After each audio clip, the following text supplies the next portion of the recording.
So we can talk about this Deshaun Watson situation. So Deshaun Watson, quarterback for the Cleveland Browns, former star quarterback of the Houston Texans, finds himself suspended for 6 games over sexual misconduct allegations. So if you understand anything about the backstory, Deshaun Watson over the last year, so his last year, he requested a trade. He sat out for the year voluntarily. Carolina Panthers looked like they were going to pick him up. They kind of were, ran off the road by the woke mob. How dare you pursue this guy who's being accused of all of these things? And at that point in time, it was up to about 14 different women coming out accusing Deshaun Watson, again, this time last year. So now we fast forward. All of the civil suits have been settled except the one. There have been no criminal cases filed. There have been no determinations of evidence being strong enough to move forward in a grand jury hearing. So here we have the NFL's arbitrator, this judge, Sue L. Robinson, who acts as a mediator between not a mediator, but an arbitrator when it comes to player consequences. So games suspended based off whatever findings that the NFL presents, compared to the findings that the player presents. So NFL disciplinarian officer Sue L. Robinson ordered Cleveland Brown quarterback Deshaun Watson suspended 6 games.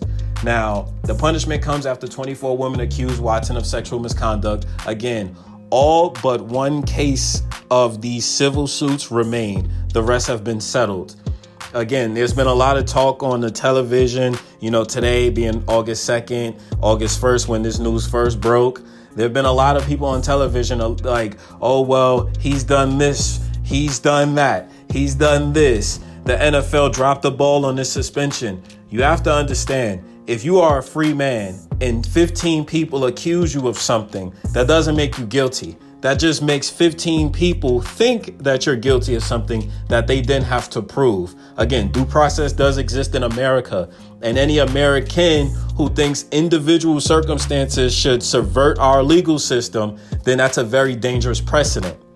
So it says here, she said the NFL had proven that Watson engaged in sexual assault. Again, and you ask yourself, well, if Deshaun Watson engaged in sexual assault as found by this judge, well, clearly that's a criminal offense, isn't it? Well, no, it depends on what kind of sexual assault you're talking about. And I'm not talking about the many different ways that you can sexually assault a person. I'm talking about the literal definition of the word compared to U.S. law versus the NFL. The NFL has 2 definitions of sexual assault, or how they classify it. It's 1, conduct that poses a danger to another person, and 2, conduct that undermines the integrity of the NFL. Now, if you're behaving in a way that poses a danger to another person, then that's reckless. So reckless driving, you have assault, misdemeanor, manslaughter. They have all of these different names for, and misdemeanor is a type of offense, but manslaughter, where you may have not purposefully tried to kill that person, but your conduct is, presenting them with danger. Now, if Deshaun Watson was guilty of that, well, that's a criminal offense. And again, there has been no evidence has been determined by judges of grand juries that Deshaun Watson should be found criminally, a criminal process to be pursued. So the second way, it says conduct that undermines the integrity of the NFL.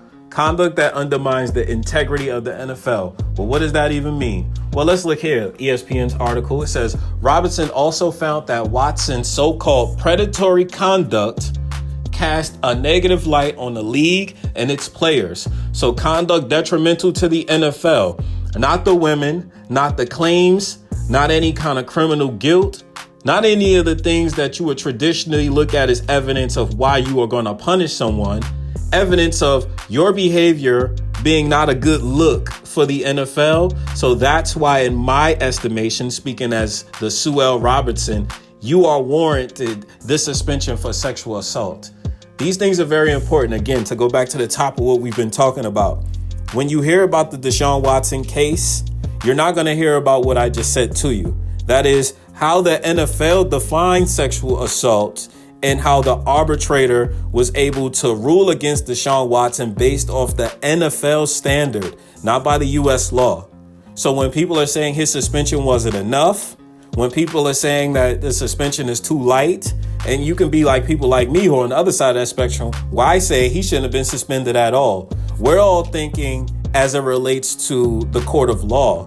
But Deshaun Watson's suspension had nothing to do with the court of law, because as you'll see here, and we can go to that, as of March 11th, Watson will not face criminal charges on allegations of sexual assault and misconduct. So it's not in what he was found guilty of. It's what the NFL's definition of his behavior is. And that definition, again, conduct detrimental to NFL. This could mean anything. Conduct that undermines the integrity of the NFL can mean anything. It can mean walking around with no shoes on in the middle of like Jacksonville in July. That could be conduct that undermines the integrity of the NFL. I mean, I'm trying to joke a little bit, but that's not a clear enough definition of something. And again, conduct that undermines the integrity of the NFL is one of the sub-definitions of the word sexual assault.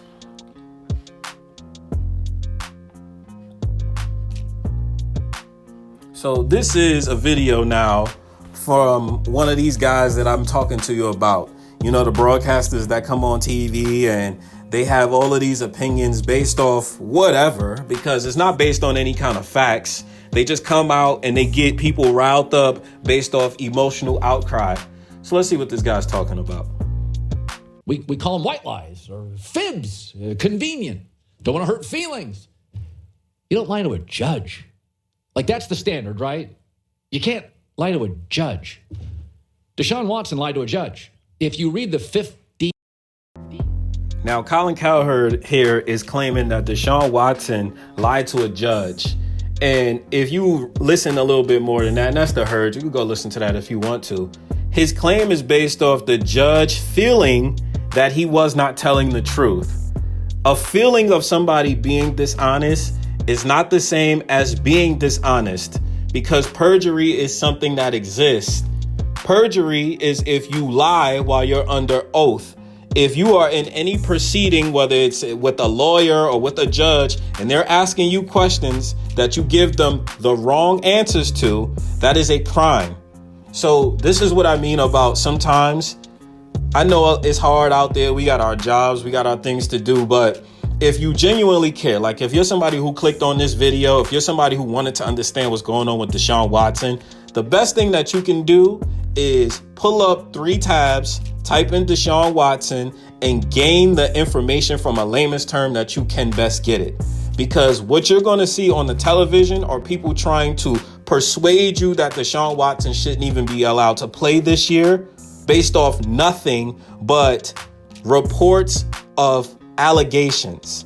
And if Deshaun Watson, let's say the NFL does, file their appeal and wants the whole year, it's going to create something very dangerous, because the NFL already does this. They suspend guys, they suspend guys based off the word of people all the time.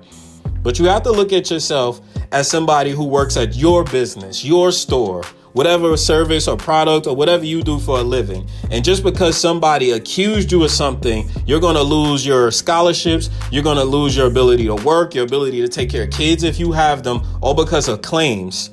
And if you have all this energy, or for those people who do have this kind of energy for Deshaun Watson and this he must pay Viva Vendetta kind of feeling, you have to turn that lens on yourself and ask yourself, if you were in the same position, would you think that you should be suspended for 6 games or miss an entire year?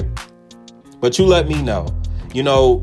Tell me in the comment section how you feel about this. Do you think he should be suspended? Do you think that the NFL, dropped the ball on this one? Do you think the arbiter got it right? Do you think Deshaun Watson is getting off lucky? Let me know in the chat. Feel free to like and subscribe.